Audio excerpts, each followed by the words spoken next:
I spent the last 60 days refining one of the strongest guard passing techniques in the current jiu-jitsu meta. If you can give me your full attention for the next 10 minutes, I'll share my secret to turn your guard passing from this to this in under 24 hours. See, this all started after my failure at IBJJF Nogi Worlds, throwing out heavy guard passing attacks, but ultimately getting shut down at every front. It's about to go down. So for the last 8 weeks, I've been creating a 4-mission S-tier guard passing system to consistently wear down on our opponent's defenses until we effortlessly pass the guard. Then to prove the system works, at the end, I'll take it to a local open mat to test it out against black belts and show you the detail that Donald Trump taught me about guard passing. We're gonna build the wall, we have no choice. So I first began learning the camping style of passing post-Worlds with ADCC Euro Trials winner Owen Jones. He gave me a few tips before I flew back to Seattle, and we'll revisit some of the details he gave me in this clip, but for now, let's focus on mission 1, superior angle. So if you've done your jiu-jitsu the honor of watching the north-south passing video, then you know that this is the first step in that video as well. And that should emphasize the importance of getting off your opponent's center line and always attacking your outside pass with the advantage of angle. Given the scenario that our opponent has already conceded to the back, one of my favorite methods of obtaining this angle is by using a wide shuffle, grabbing the top leg and moving my feet out wide, far enough where they can't reach me and I can start to really put pressure at an angle on my opponent. However, if our opponent is strict about playing seated guard, this recent detail that I learned completely changed my game for passing seated guard. The idea is to walk up in a wrestling stance, ready to combat the wrestle up, then to engage, we're taking a collar tie on our opponent's head and grabbing the opposite ankle while lifting and spinning my opponent on their back, giving us an immediate angle as they hit their back and allowing us to get into our sequence right as they fall. Then lastly, we can also use a double ankle grip toreando. I like to do this by grabbing the ankles, walking towards an angle, and as my opponent tenses their legs and tries to turn towards me, we can spin them like a Beyblade. But I want to save this for an entire different video because there's so many nuanced details that I can cover in the future. So if you're interested, make sure to hit subscribe. But now that we're at an angle, let's talk about mission 2, flanking the hips. So originally in the north-south passing video, whenever we got to an angle, we went towards our opponent's head. But this time, we're going to go towards our opponent's legs directly to the other side of our opponent's hip line. The idea that we want to keep in mind is, for instance, if we were passing to the left, we want to draw and lure our opponent's legs and hips towards that left side by creating the angle. As they do, we flank to the right, creating a position where our opponent's hips are actually facing away from us. To dive deeper into this, let's look at this roll between Joseph Chen and Kenta Iwamoto. I don't know his last name. Joseph begins the sequence on Kenta's left side. Then as he shifts towards Kenta's right and Kenta goes to face into him, he throws Kenta's legs by and swivels around to the left before then dropping down into the camp position. So we've got the angle, we've outsmarted the hips, but now how do we actually play the camping position and cause wear and tear to our opponent's guard? We're going to talk about that now in mission 3, achieve the outpost. In a similar sense to how we can camp in the headquarters position in middle distance passing, the outpost is essentially the headquarters of the outside passing position. For me, this was the longest part of the learning process, and countless days were spent completely oblivious on how to actually retain the position until I found out these 4 details, and that is my elbow to thigh, head to stomach, opponent's foot to outside hip, and knee to elbow. So the elbow prevents the high leg from coming back in and allowing your opponent to regard.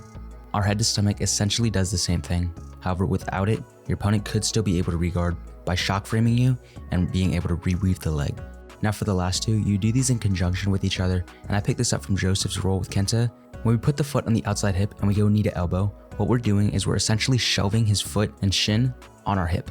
This prevents our opponent from being able to move his leg to the floor and in turn face his hips into us or high leg to recover. Now what's crazier is I didn't learn that detail until 24 hours before I went to test the system out. This was the final piece of a long 60-day puzzle, and now after 8 weeks of work, it's time to finally test it out here at Ballard Jiu-Jitsu. Now I'm sure you're wondering, we still have one more mission, and also, how did Donald Trump affect your jiu-jitsu guard passing? Well, all those questions will be answered as we get into the rounds. So first up is a fellow blue belt. So we're starting standing, and wrestling is something that I've been really focused on, at least just getting my stance to look somewhat decent, and I'm doing that by keeping my elbows tight and making sure there's still a bend in my knees, ready to explode on a shot or defend and sprawl. Right there, I went for an arm drag single leg, but he counters and starts wrapping me up, locking my head and arms, so I decide to pull guard right into a kiss of the dragon, allowing me to escape the takedown and get right to his back. Now, in order to get to our passing sequences, we first have to get on top, so I'm going to do that by using a kiss of the dragon. My goal here is to force both of his hands to the floor, and I do that by pulling on his ankles as I force his legs forward. So now that there's weight on his hands, it makes his feet light, and it allows me to strip him into X guard. Now originally I'm using X guard to off balance my opponent, but in my opinion he makes a mistake here as he tries to attack the leg while my foot is cupped around his knee, allowing me to come up on the sweep. Alright, so here we go. I can feel a lot of tension in my opponent's leg as he tries to evade my grip by forcing it down to the floor. I'll use that to complete mission 1 and 2, finding an angle and flanking the hips.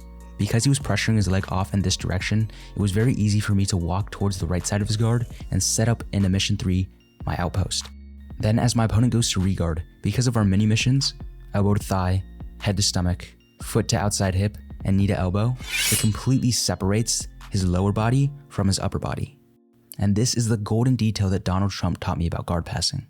My thought process is to build a wall between his upper body and his lower body and keep his legs from retracting back into his chest.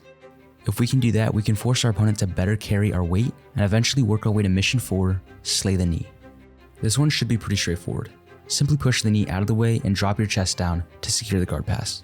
Now there are multiple ways to achieve mission 4, and we'll look at a few other ways in the coming rounds. But for now, with a successful pass against a fellow blue belt, let's move up the belt chain to purple, where I'll explain mission 4 in a little more detail. So here's the twist. We're in the gi this time, and while a lot of people think the gi is stronger as a guard player, in my opinion, I feel like I'm a lot stronger in the gi as a guard passer. And I can prove that as we immediately jumped to our outpost as soon as the round started. Now there can be a whole video on this itself, but to shorten it up, the secret that I'm using here is just avoiding this foot going to my hip as my opponent has a cross collar grip.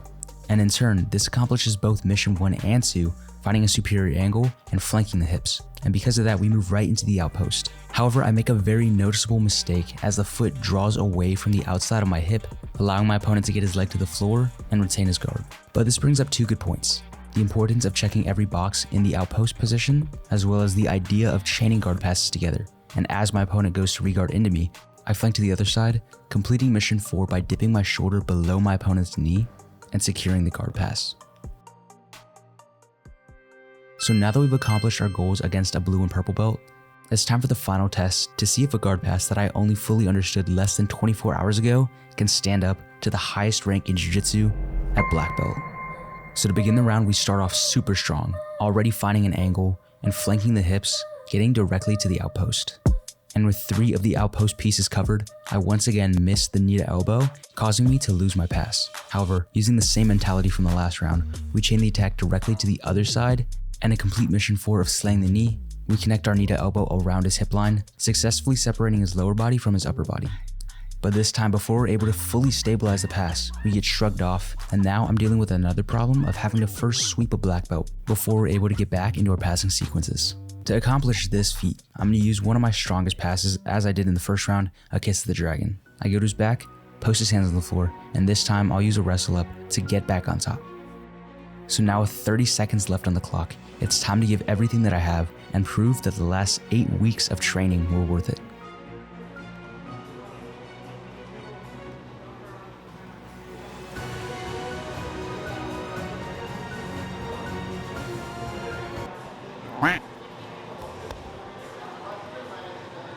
For a final breakdown, I achieved mission 1 and 2, finding an angle and flanking the hips. All bases on the outpost are covered with elbow to thigh, head to stomach, knee to elbow, and foot to outside hip.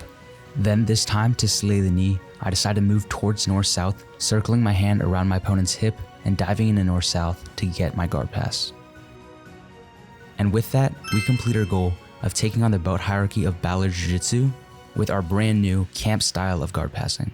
Now before you go, if guard passing is everything you love in Jiu-Jitsu, make sure to go over to my website and pick up the Sit and Suffer knee cut themed t-shirt. Help support me and the channel so I can put out more videos like these, and let your friends know pulling guard against you is a death wish.